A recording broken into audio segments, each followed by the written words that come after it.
This is the Rational Reminder Podcast, a weekly reality check on sensible investing and financial decision-making from two Canadians. We're hosted by me, Benjamin Felix, Chief Investment Officer at PWL Capital, and Mark McGrath, Associate Portfolio Manager at PWL Capital.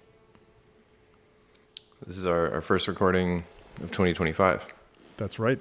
We had a few pre-recorded in the can at the end of last year, so it's been we were saying we were feeling a bit rusty.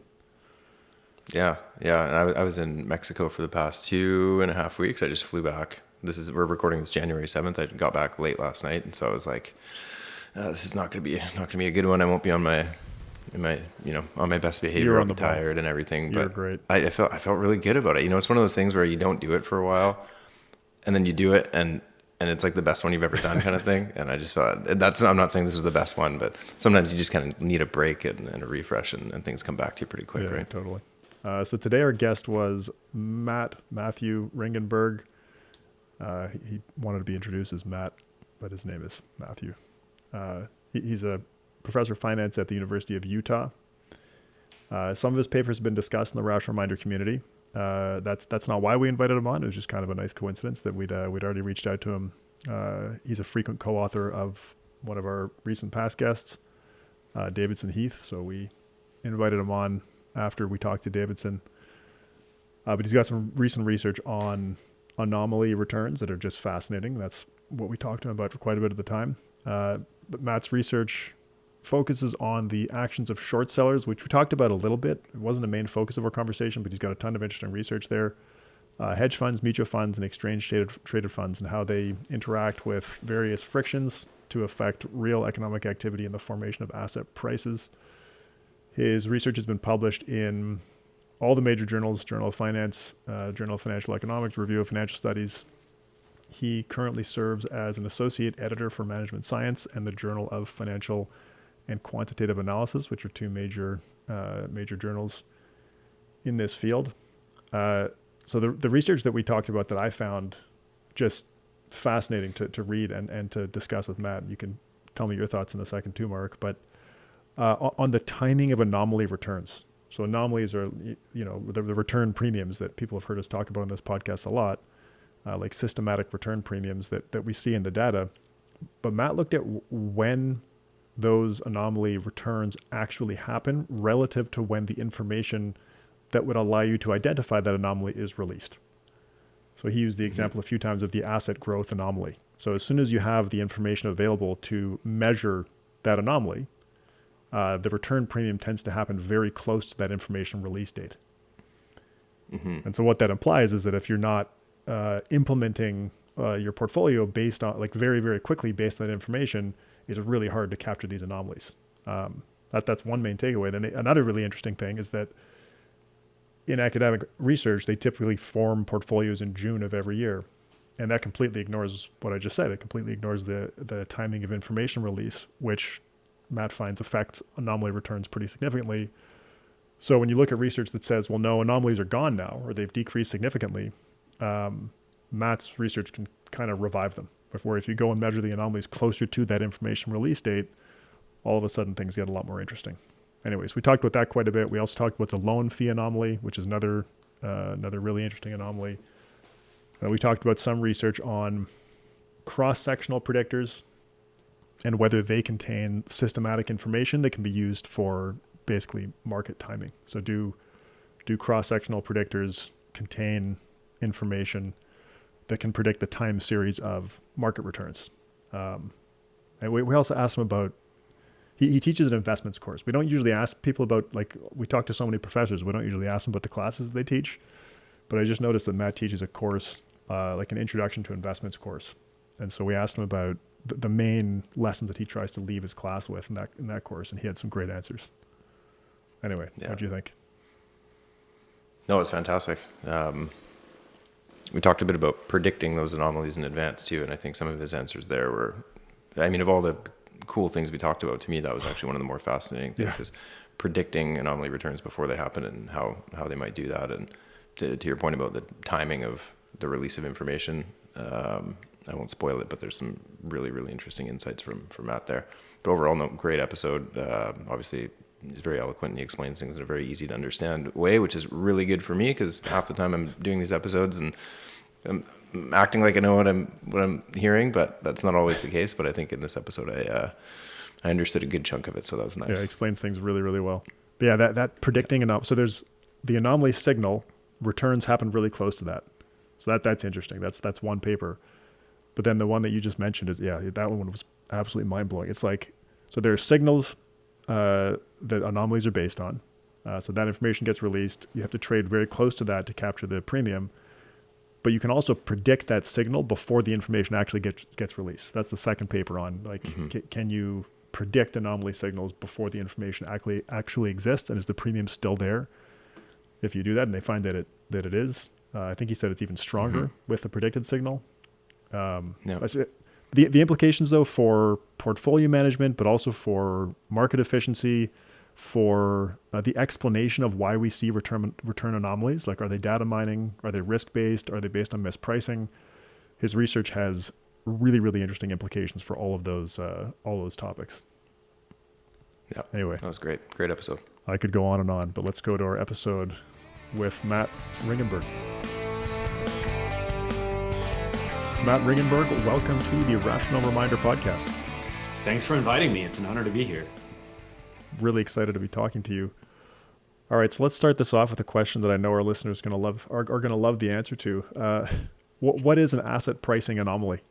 I feel like you led that in with a lot of pressure, but I mean, at a high level, I would say an asset pricing anomaly is a trading signal that predicts future stock returns. And more specifically, I would say abnormal returns. And I think that abnormal part is important. And so what types of anomalies did you study in your research on the timing of anomaly returns? We mostly focused on accounting-based anomalies. So think about variables that show up in, say, a firm's annual report. And they were kind of the types of anomalies where you could kind of just go to an annual report and find the information you needed to actually do the trading strategy. Can you talk about why you didn't have valuation-based anomalies in the research? Well, a lot of the valuation-based anomalies, by their very definition, involve some sort of price measure, stock price measure. And so the real purpose of our paper was to try to understand how the release of information about a particular trading strategy related to the specific returns of that strategy. And the tricky thing about valuation ratios, think about something like the price to earnings ratio. I know when earnings comes out, I can see and measure that date. But when does the price come out? It basically is kind of continuously updated. And so it's a little bit harder with some of the valuation measures to really think about when we first learn the valuation measure. Okay. All right. So, I mean, the next question is kind of the result of the paper. And the result is, mind-blowing stuff. And its implications are too. Okay. So when do anomaly returns show up relative to the release of anomaly signal information? Yeah, I mean, so I think, one of the key punchlines of the paper is we basically show that if you really are graphing the returns to different strategies, what you see is that most of the return is earned right after the information that you need to start the strategy is first released. Right. So basically, you kind of see this, take something like the asset growth anomaly, which is formed by looking at a firm's assets from their financial statement. As soon as that assets information comes out, that's when you see the strongest return predictability. And then the farther you get away from that date, the more that kind of result just decays away. Wow. Okay. So how has the timing of anomaly returns trended over time? Well, I think that's the other kind of big result we have in the paper is that if you kind of look over the last couple of decades, the returns to different trading strategies have been kind of moving earlier and earlier, or put differently, they get closer and closer to when the information was first released. And in that sense, I think kind of, it's an intuitive result. Once information is released, traders race to be the first to profit from it. And what we basically show is they're getting faster and faster at doing so. So that trend in anomaly returns being closer to the information release date is basically information is moving faster now than it used to.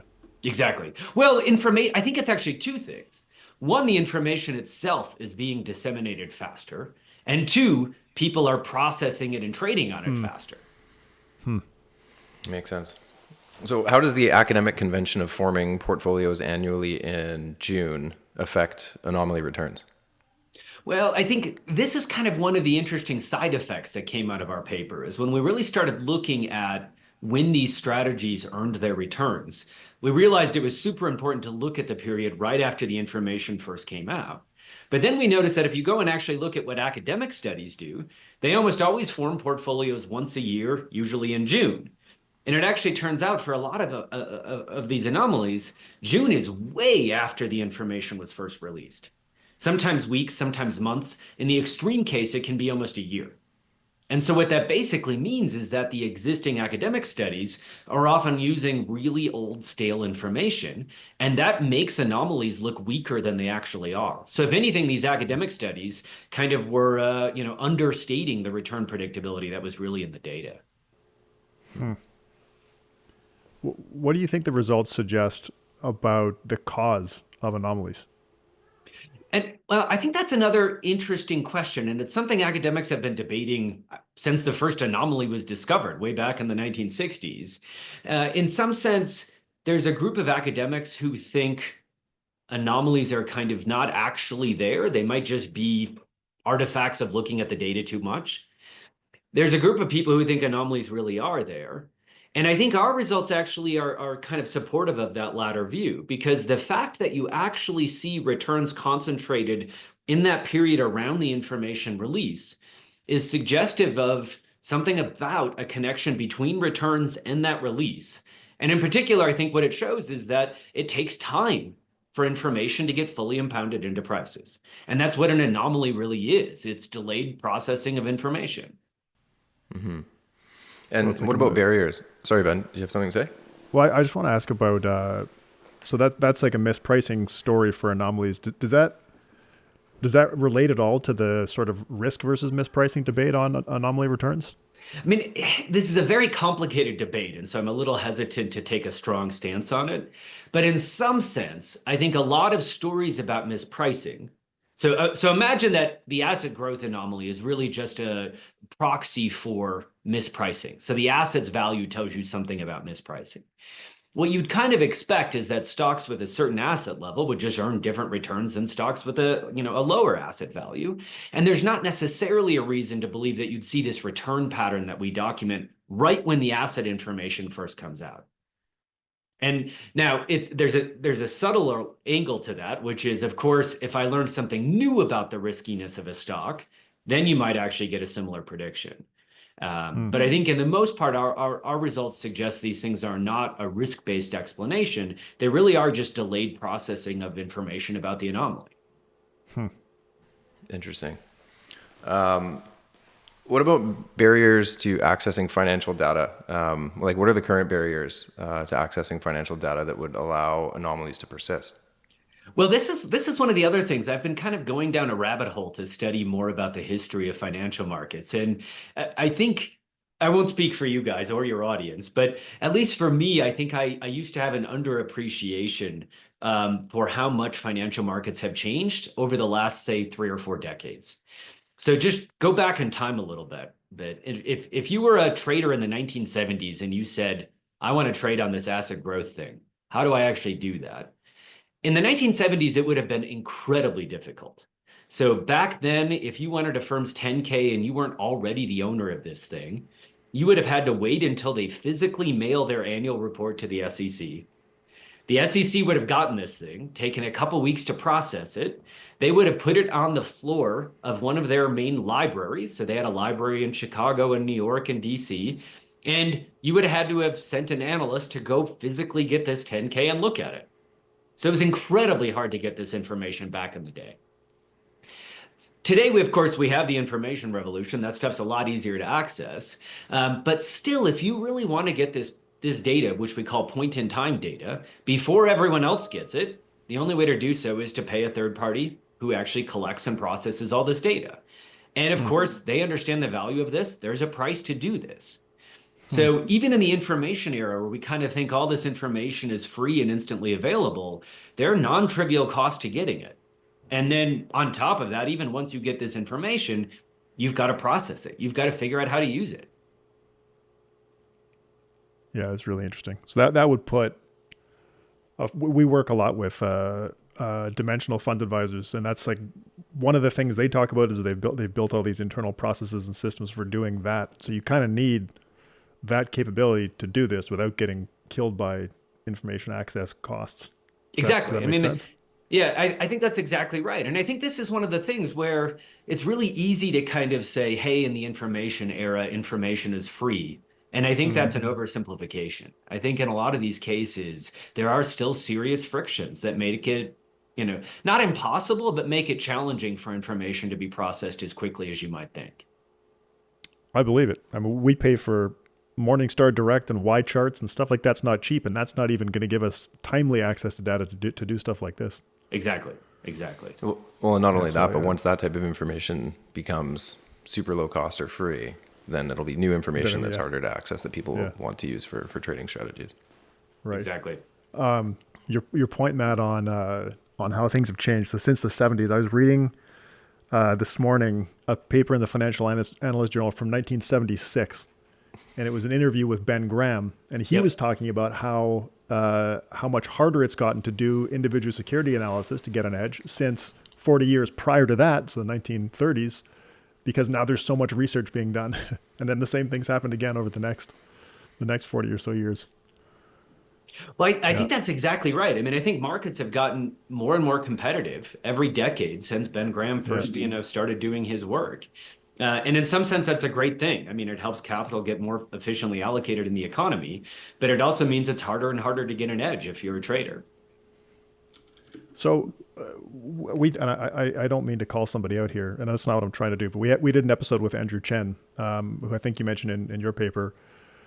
How would, and he kind of talked about how anomalies are gone, basically. How would your rebalancing approach closer to information release dates as opposed to the academic convention, how would that affect research like Andrew's?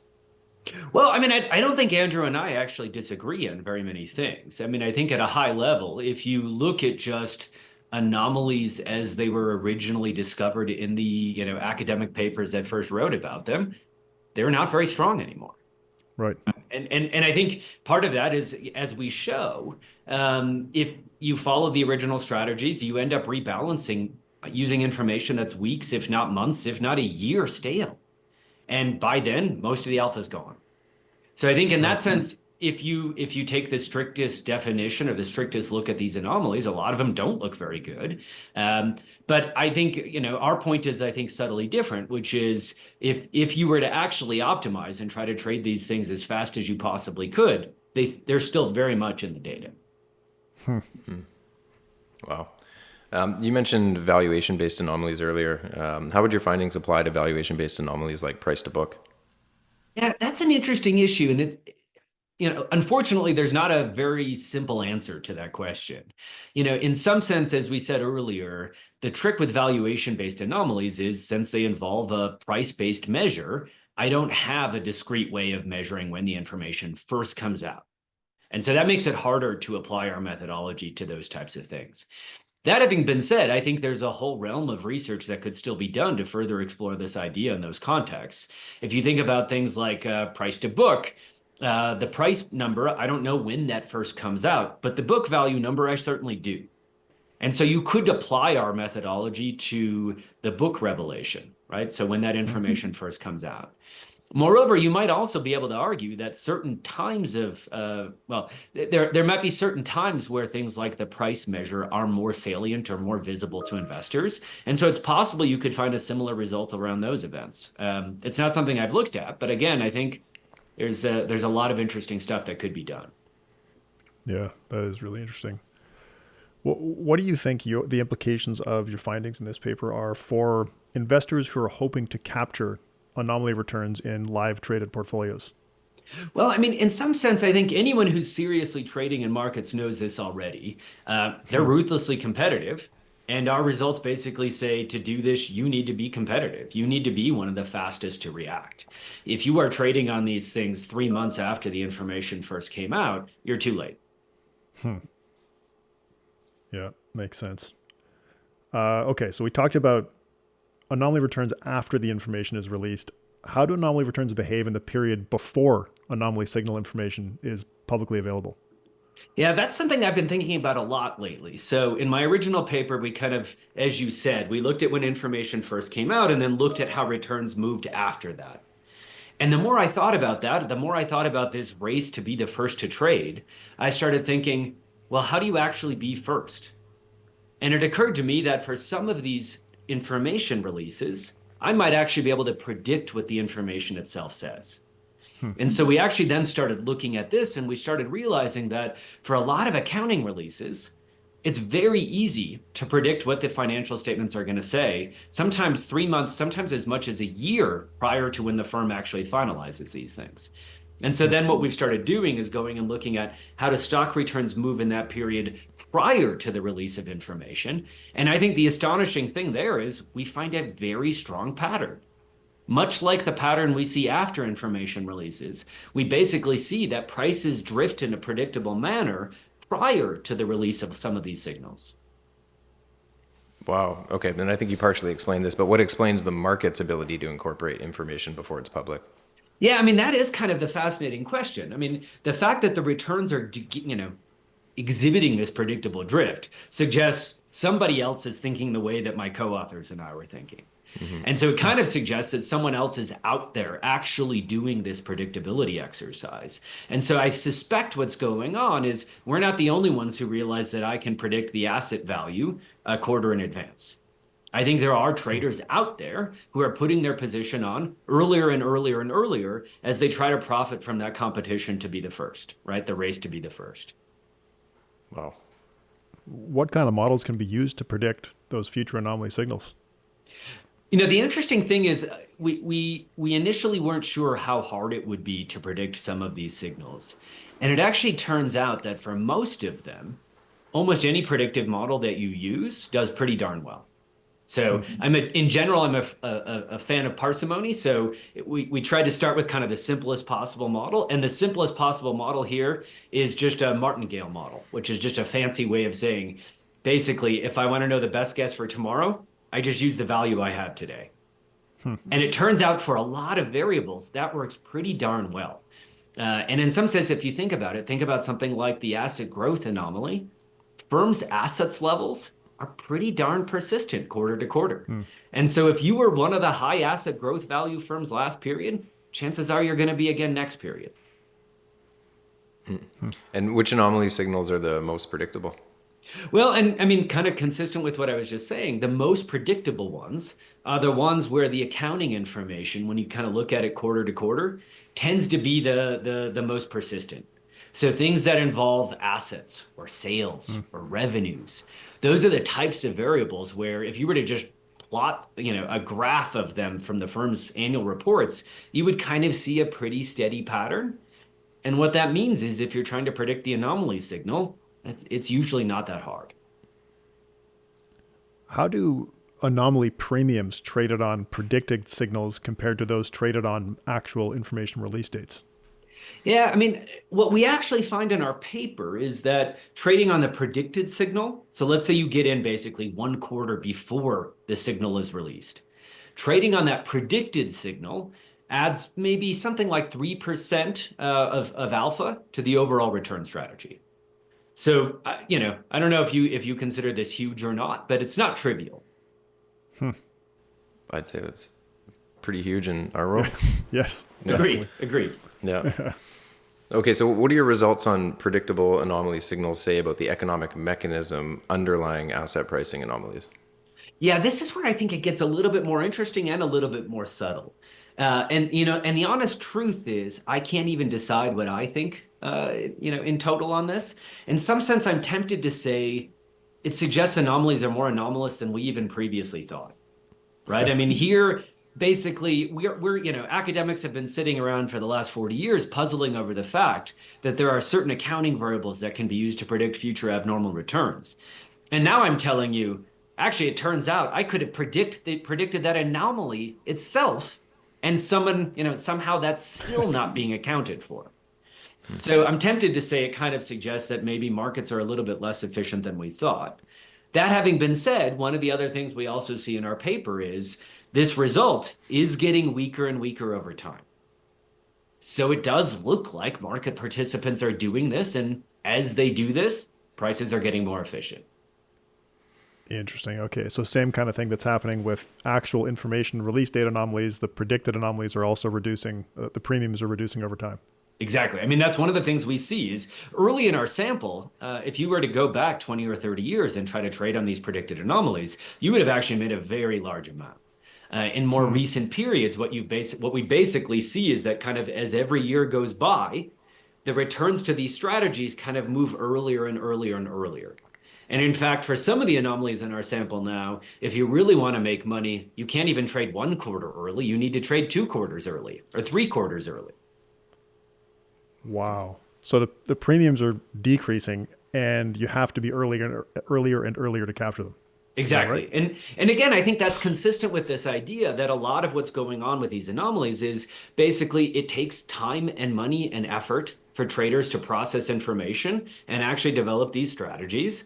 And they are competing on this. And the more competition there is, basically, the more the returns to these things basically get arbitraged away. So it's interesting you say that on the one sense, it kind of seems like it's less efficient over time, but the way you've described it in my head seems to make it even more and more efficient over time, given that these signals are showing up even earlier and earlier and earlier and need to be predicted in advance. It almost seems like the information is, the information needs to be predicted, and it is being predicted, which seems to me makes things incredibly efficient, or at least to your point, incredibly competitive. Yeah, I think I would agree with that. I mean, that's where I said I kind of, in my own head, I've kind of got conflicting views on what all of this means. Like I said, in some sense, the fact that anomalies predict returns is itself puzzling. The fact that I can predict the anomaly and that even predicts returns further is itself puzzling. But that having been said, it does look like these effects are getting arbitraged away as time rolls on, and that is broadly consistent with markets being pretty darn competitive. Yeah, it sounds like markets are maybe less efficient than we thought because anomalies are anomalous, but they're getting more efficient over time. Yeah, I think that's the exact way I would say it. Well put. Wild. Okay. So what are the implications of your findings for investors hoping to capture anomaly returns in live portfolios? Well, I mean, I think, again, the real key to this is lots of people are trying to trade on these anomalies. And so if you're using the standard information that everybody else has access to, and you're trading when everyone else is trading, it's too late. What I think we show is there's actually ways of using publicly available information to develop signals that might not be completely obvious to all market participants, and doing so can help you generate a trading edge. Yeah, really, really interesting stuff, and it is nicely complementary, I think, to Andrew Chen's research, where it's like you look at the standard academic data, and yeah, maybe this stuff doesn't look so great, but you've uncovered some really interesting stuff about the timing of information and how that affects anomaly returns, and it really does drive home the point that you can't have kind of a, I don't know, quarterly rebalanced strategy or something like that if you're trying to capture anomaly returns. Yeah, I think that's right. I mean, again, as the old joke goes in finance, I mean, if there's a $20 bill on the ground, someone's going to pick it up. And I think this is the case here. I mean, there's so much research now on asset pricing anomalies that lots of people are looking into it. And so if you really expect to generate alpha from this, you're going to have to do something different. You're going to have to be either faster or have better information. Or better information processing capabilities. Exactly. Or better processing capabilities. Yeah. Yeah, really, really interesting. It really makes me think about, I don't mean to keep plugging Dimensional, but their founder, David Booth, says something along the lines of like, the ideas are free. Everyone kind of knows the stuff, but implementation is really hard. Well, I think that's the other thing too, is, from my own work on this stuff, things like transaction costs are rarely really taken seriously in academic papers. And the devil is in the details on this stuff. So when you're talking about a realm that is so hyper competitive, the implementation is really the key. We know, all these anomalies are well known now. And so to actually profit from these, you have to be an unbelievable expert at implementation. All right, I want to move on to I only have one paper of yours on short selling. You have a ton. Like this is a major area of your research, so I almost feel bad having just one paper in here, but it's the one that fit best, I think, with the general theme of our podcast. But I looked through all of your papers on short selling. It's incredible stuff. Yeah, But short we're just selling going to has ask always about been near the and dear to my heart, so I'm happy to talk about it as much as you want. yeah. Yeah, no, your papers on this are incredible. But we're going to ask about the loan fee anomaly, though, which is one of your papers on this topic. So how well do, and maybe I'll ask the question, but maybe you can also describe what equity loan fee means, just for our listeners. How well do equity loan fees predict returns in the cross section? Sure. Yeah, I mean, let me back up and just provide a little bit of context. So if you want to short a stock, what do you do? So what you do is basically you have to go borrow the share from someone who already has it. So you've been talking about Dimensional. So if I want to short a stock, maybe I go to Dimensional, I borrow shares from them. Then what I'll do is I'll take those shares, I will sell them into the stock market. I hope that maybe over the next month, say the stock price falls. The stock price falls, I buy those shares back, I return them to the person from whom I borrowed in the first place. Now, you might say, why on earth would anyone lend their shares to me, the short seller? Well, it turns out basically I pay them a rental fee. So if I get Yeah. shares from, Mark, I have to pay Mark a little bit of a fee every day to incentivize him to give me those shares. That fee we call sometimes the short selling fee or the equity lending fee. That's what we examine in this paper. And what we basically show is the stocks that have really, really high equity lending fees do predictably bad going forward. So high lending fees today tells me you're likely to have very low returns over the next month. Really interesting. And why would those expensive to borrow stocks have lower expected returns? Well, I think I can think of a couple different mechanisms through which you'd get this result. One, I mean, short selling is costly, it's risky, and as a result, short sellers tend to be informed traders. What do I mean by that? The fact that short sellers are exposed to a lot of risk and that they have to pay a fee to do the trade, an extra fee to do a trade, means they rarely short just for the fun of it. They do a lot of homework on average, and they tend to short when they're very confident in their beliefs. And so one way you can think about this equity loan fee is what economists will call kind of a revealed preference argument. If you see a stock with a really expensive loan fee, that means I have to pay Mark a lot of money to borrow his shares. If I'm still willing to do that, it must be that I'm pretty darn sure the stock is going to go down. Right? The fact that I'm willing to pay a fortune to borrow the shares tells you I'm pretty darn confident in my belief, And that's one of the things we see. The other thing that I think is a more subtle argument is these fees are a transaction cost. And in any case where there are transaction costs, that actually makes it hard for other traders to arbitrage away mispricing. So the kind of, paradox to our paper is I tell you the high loan fee stocks are the ones that underperform the most, and our result is incredibly strong on that. But what's the catch? Well, what our paper says you should do is you should go short the high loan fee stocks. Those are the precise ones that are really expensive to short.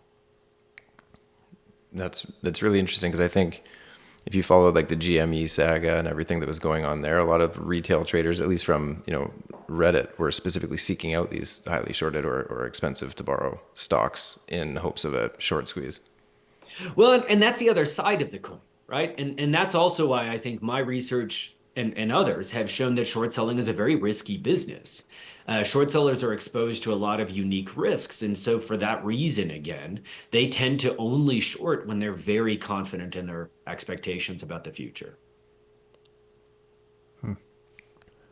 How persistent has the loan fee anomaly been over time? Well, if you look at this, a lot of asset pricing anomalies have periods where they do really well and periods where they do less well, right? So if you really look at a lot of different anomalies, a lot of them say break in crisis times and do really well in booms or vice versa. The interesting thing about this loan fee anomaly is it basically seems to work all the time. It's probably the most persistently, I would say it's the most persistently consistent anomaly that I've ever come across. And so we look at this in our paper. I think it's in table 5. We have this kind of plot where period by period, we show you exactly how the loan fee anomaly does relative to all the other anomalies that have been documented. And one of the remarkable things that you see is it's almost always the best anomaly. And when it's not the best anomaly, it's still one of the best anomalies. So it really does seem to be consistently a very strong predictor. So it survives its inherently high transaction costs.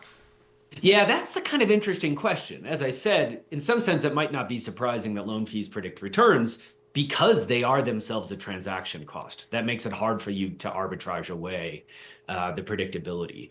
But what we find actually is that in a lot of cases, these things survive transaction costs. So even after you pay the loan fee, it seems to predict returns. Wow. Yeah, that's really interesting. Why do you think that it's been so persistent? Yeah, that's a more difficult question. I mean, in some sense, the fact that there's a transaction cost component means it is expensive to arbitrage away. And so I don't think I'd ever expect it to go away completely. The question that's more puzzling is why hasn't it at least gone away to the point where the predictability is roughly equal to the transaction cost? Yeah. And the answer there is I honestly don't know. But I will say I think there's a lot of other frictions that make people hesitant to short sell beyond simply the transaction cost. Oh, So short sellers, as I've shown in my other papers, they're exposed to recall risk. They're also exposed to political risk and legal risk and all sorts of other things that I think just make people less likely to short. Can you just because you've got some great papers on this, you kind of baited me. Can you talk a little bit more about the unique tail risks of short selling? Sure. Let me go back to my earlier example. So again, if I want to short a stock, I want to short GameStop. What do? I need to borrow shares from an existing long investor. So I go to Mark, I say, I'm going to pay you a rental fee. Let me borrow your shares. It turns out that in almost all cases, this agreement between Mark and I is an overnight agreement. So I take Mark's shares, I sell them to you, I hope the price falls. But let's say I expect that the price will fall sometime over the next quarter. So I have kind of a 1 quarter holding horizon in mind. Mark wakes up tomorrow on the wrong side of the bed and just says, you know what? I'm done with this. And it turns out he can just call me and demand those shares back at a moment's notice. Now, for a short seller, this is a really, really serious risk. Why? Because basically it could mean you have to close your position before you wanted to. And I think the real catch here is when is Mark, as a long investor, more likely to call these shares back? Well, when the price has gone up and he wants to sell at a gain. That, of course, to me is the worst case scenario. So now I have to go out and cover these things. I have to buy back the shares at a higher price. And so that actually incurs a loss for me. Yep. Yeah, makes sense. So how can practitioners or investors use this information in managing portfolios and especially in a long only context? Well, I've done some trading on this myself, so I don't want to give away all the secrets here, but I'll say a few things. I mean, I do think there's a lot that could be done to incorporate this information into a portfolio, even a long-only portfolio. And so on the long-only side, I would say a surprising thing my co-authors and I have noticed in the data is that there are a decent number of investors who seem to own the high loan fee stocks, sit on them, and not lend them out to short sellers. And to me, this is the kind of obvious no-brainer here. If you're going to own these things, so one, if you're not constrained in terms of your portfolio and you don't have other reasons to own these things, you should get out of the high loan fee stocks. But if for some reason you have to own them, then at a minimum, you should be lending these out to the short sellers so that you can at least recoup some of this predictable price drop in the form of equity lending fees.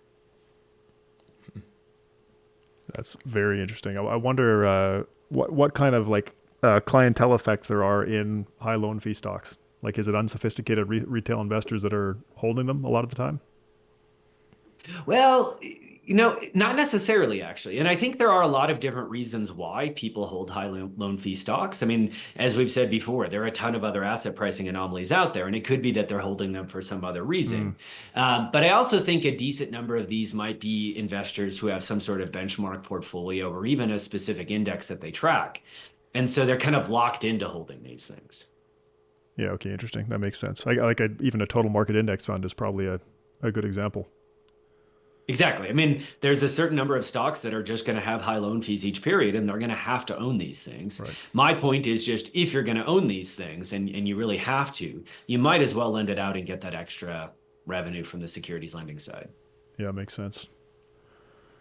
All right. We're going to move on to another paper on the relationship between cross-sectional predictors and market returns. It's a really interesting idea. Can you talk about the difference between a cross-sectional return predictor and a time series return predictor? Okay, so this is a little bit more technical, but here's how I would kind of broadly explain this. Think about what we were just discussing, equity lending fees. So my other work looks at the cross-sectional aspect of equity lending fees. Stocks with high equity lending fees tend to do worse than stocks that have low equity lending fees. And when I say cross-section, I mean at a point in time, if you just kind of look at the cross-section of stocks, that's the result you see. So cross-sectional predictors are the ones that predict the cross-section at one point in time. There's a whole different category of return predictability that we call time series. And this is where we're looking not at one point in time, but over time. And so what we do in some of my work is we try to look at basically when do cross-sectional predictors contain information, and do they contain the same information as the time series predictors? And so how are they linked, the cross-sectional and time series predictors? Again, it's a little bit technical, but this is one of the things we really look at carefully in the paper, is that it turns out cross-sectional predictability and time series predictability can be linked, but they don't have to be. And the way I'll kind of explain it is, again, go back to my equity lending fee example. Stocks with high loan fees predictably earn lower future returns. It is possible that it is the idiosyncratic, the firm-specific piece of the return that I am predicting in that example. If that's the case, then when you add up all this information across every stock in the economy, there's going to be no return predictability for the overall time series. Why? Because if you're predicting just the firm-specific piece, some firms every quarter have positive news, some firms have negative news, and when you add them all up, they tend to cancel out. So what we show is basically the relation between the cross-section and the time series depends heavily on whether the cross-section is loading on the firm-specific return or if it's loading on the kind of market component. That's a really nice way to explain it. I mean, it's the title of the paper that makes a lot of sense. So cross-sectional predictors, do they contain idiosyncratic or systematic information? If they contain systematic information, then they should be time series predictors as well. Exactly. And that's exactly what we find. Yeah, really cool. How did you choose the cross-sectional predictors to study in this research? Well, in that paper, we basically started with just a general set of almost every cross-sectional predictor that had been discovered to date. Okay. So we took a database of basically 100 of these cross-sectional predictors from kind of leading academic papers. And how did you organize them? Like the evaluation, opinion, existing literature? Yeah, I mean, what we really wanted to do was to understand whether or not these cross-sectional predictors in general contained kind of market-wide systematic information. And so we started off by just looking at all of them. And what you kind of find, of course, if you look enough at data, by random chance, you're almost always going to find some pattern. And then the real question is that just dumb luck, or is that really actually illuminating some economic force? And so we looked at all of them. We found some seem to have something, some don't. What do we learn from that? And so then we started saying, okay, what if we could kind of organize these things into more, manageable subsets to try to see if things that had characteristics in common also had that same result. And so what we broadly looked at is we looked at all the valuation ones. Why look at those? These are, again, things that kind of have some ratio of market prices relative to fundamentals. Well, you might think that the fact that they have a market price in them suggests that there's some sort of systematic information. So we wanted to check just that group. And then we also looked at a couple of other groups. Kind of the opposite of the valuation group is to look at what I would call the opinion group. These are things like analyst upgrades, where it's just some analyst's opinion about the valuation of the stock. So we looked at kind of all of those as a group. And then the last thing we did is we took all of the cross-sectional predictors that had been shown to have the strongest return predictability, and we said, let's just focus on the best ones and see if the best ones contain information about time series predictability. So how well do cross-sectional predictors tend to perform in predicting the time series of returns? The punchline of this is not so well. Yeah. What we actually find is, again, there are some that work really, really darn well. But when you really look at kind of all 100 of these things, you find roughly about as many good ones as you'd expect by random chance. And so that's where I said, again, one of the challenges, of course, whenever you look at a large amount of data, is that some patterns will show up just by dumb luck. And so we find that some of these things really do seem to have systematic information, but not very many of them. And what adjustments do you need to make to account for data snooping? Yeah, I think this is something that the academic literature has been thinking about more and more lately, and especially this whole literature on asset pricing anomalies and return predictability is how do you adjust for data snooping? And you mentioned Andrew Chen earlier. He and I have had some debates about this, and I think that the honest point is that the literature really hasn't converged on the proper way to do this yet. But what we do in our paper is we basically make an adjustment that corrects for the number of things we examined. And so that should actually make sure that that the data snooping bias from the fact that we snooped through a bunch of different variables is corrected. Yeah. So do your findings basically say that if we take a cross-sectional predictor like price earnings or whatever, that it's probably not going to be great for predicting time series returns? Yeah, I mean, I think one of the takeaways from the paper is that very few of these cross-sectional predictors contain systematic information. They seem to, if they are working, it's because they're loading on the idiosyncratic component of returns.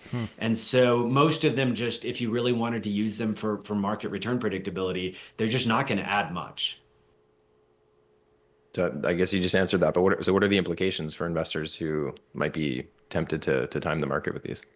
Yeah, I mean, again, this is one kind of like your market efficiency question from earlier, where I feel like I'm going to give a wishy-washy answer that never really answers a question. In some sense, I think I'm skeptical of anyone who says I can strongly predict the market. Markets are incredibly competitive, and we know that, and so it's very, very hard to predict the market. So I think our results suggest very few of these things can be used to predict the market.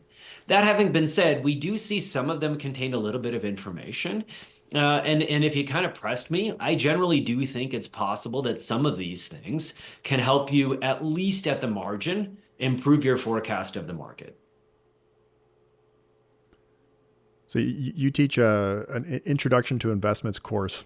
I'm curious to know, what are the most important lessons that you try to leave your students with by the end of the course? Yeah, I guess I'll say two related things. So the two things I kind of stress with my students. Thomas Sowell famously said there are no solutions, only trade-offs. And I think this is one of the ideas I really try to impart on every student I see. For most problems in the real world, you don't get to do some simple calculation and then get a nice answer like 42.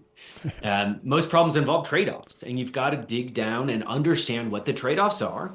And if you don't see the trade-offs and you don't understand the trade-offs, then you're not ready to make a decision. So that's kind of one of the key things I try to stress with everyone. But since I teach an investments course, I mean, the kind of closely related idea to that is I really hope everyone understands the risk-return trade-off. I think that's one of the most fundamental ideas in all of financial markets. And so at a high level, riskier choices require something extra to incentivize you so that you're willing to choose to take the risk. And I kind of hope everyone understands that. Certainly, I hope all of my students understand that. Two great lessons. Yeah, that's a great answer. Yeah.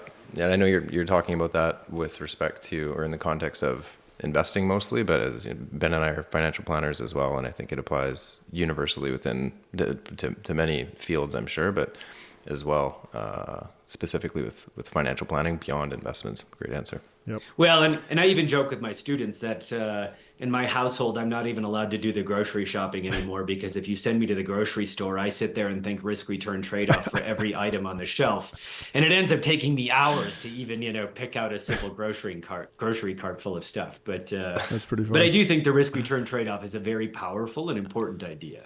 Yeah. Yeah, absolutely. Well, this has been an incredible conversation, Matt, and we've got one more question for you, and that's, how do you define success in your life? Yeah, that's a tough question. I'm going to give a very academic answer, since economists often solve optimization problems. I think that the honest way I think about this is I want to maximize my quality adjusted years on this earth. And so that means you want to be happy, and you want to be happy for as long as possible. And so I think success is anyone who finds long-term happiness. Great answer. Great answer. Yep. All right, Matt, this has been a great conversation. It's that you got a ton of great research. The stuff on anomaly timing is like, for us specifically, because we manage portfolios using funds that try to capture some anomaly premiums. So your research is highly relevant and really, really interesting. And I don't know if worrying is the right word, but it's something to see how the trends have changed over time and how important information processing and access to information continue to be, even as we talked about earlier, in this age where information feels like it's free. Yeah, completely agreed. Awesome. All right. Thanks, Matt. It's been great. Yeah, thank you. It's been an honor.